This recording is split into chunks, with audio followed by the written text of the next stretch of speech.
Good afternoon, America. This is your favorite newscast station showing on Channel 43. Today's topic is the Civil War. I'm Tom. And I'm Carrie. And we are Good Afternoon, America. You forgot to wink.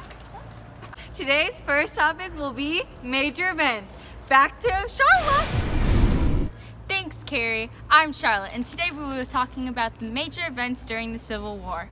The Civil War is a 4-year war between the United States and the 11 southern states that seceded from the Union and formed the Confederate States of America. The war is based on the outbreak of armed hostiles of growing slavery. Although three of the major events during the Civil War were the First Battle of the Bull Run. The First Battle of the Bull Run was the first major engagement to the war.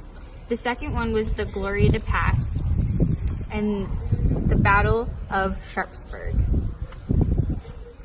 Back to you, Todd. We'll be back after these messages. Have you ever wanted something that's easy to float in the sky and also you can spy on the Confederate troops with? Now introducing the balloon. It is very easy to use. All you have to do is blow it up with some helium and it floats. All you need to do is buy it online. Our balloon is $9.99 plus processing and handling. See you guys back at the newscast. Thank you so much, Cheryl. Now we're on to Roman with politics and government. Hi, I'm Roman, and today I will be talking about the government and the political status of the North and South during the Civil War. The government is structured on the South being the Confederacy and the North being the Union. The leaders of the North is Abraham Lincoln and the Confederacy is Davis. The North and South were fighting because the North was fighting to abolish slavery and the South was fighting to keep their slaves and to expand. The President key cabinets of the North are Secretary of State William Stewart, Secretary of Treasury is Simon Chase, William Fessenden, and Hugh McCulloch. Secretary of War Simon Cameron and Edwin Stanton. Attorney General is Edward Bates and James Speed. Postmaster General is Montgomery Blair, William Dennis, and Secretary of the Navy is Gideon Wells. Secretary of the Interior is Caleb Smith and John Fletcher. The President key cabinets of the South are President Jefferson Davis, Vice President Alexander Stephens, Secretary of State Robert Toombs, Robert Hunter, William Brownie, Judah Benjamin, Secretary of Treasury Christopher Memminger, George Trenholm, and Jordan Regan, Secretary of War Leroy Pope Walker, Judah Benjamin, George Randolph, James Sutton, and John Breckinridge. Attorney General Judah Benjamin, Wade Case, and Thomas Bragg, and also George Davis.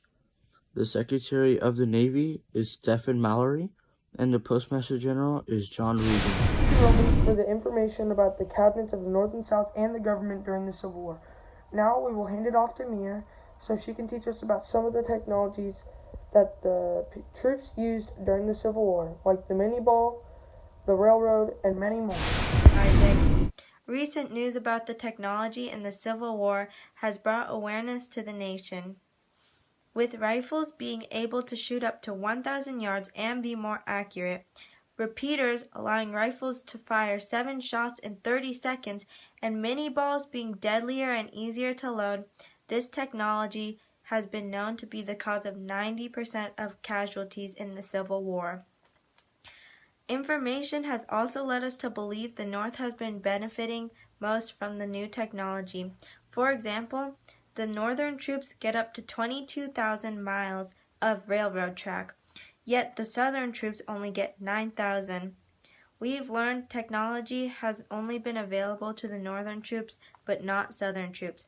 Southern factories have had no equipment or knowledge to produce any technology as far as we know of. Thanks, Mia, for teaching us some information about the technology used during the Civil War.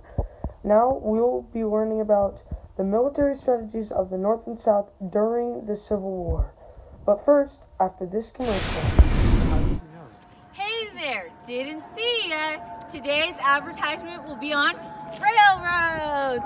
Come on, let's follow me. These were remotely built for the Civil War to travel all different types of imports and goods. And troops and supplies. Now we're going to be talking about the northern strategies that they fought and how they fought for the Civil War. So the first part is when they cut off all Southern's water supplies and how they invaded the troops all at once rather than going one by one within the battles.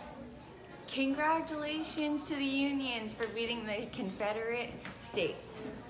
Thank you for talking about the battle strategies of the North. Now what I will be talking about is the battle strategies of the South and what the South did during the war. Now the South wanted to play a more of a defensive game during the war. The reason for this is so that they wouldn't lose any of the states they had already gained from the North. Now, once the North built the barricade and finished up all the stuff they were doing, the South tried to make a move, but the North was able to invade the South and take all the states, which allowed all the states to be slaves to be freed and for slavery to be abolished.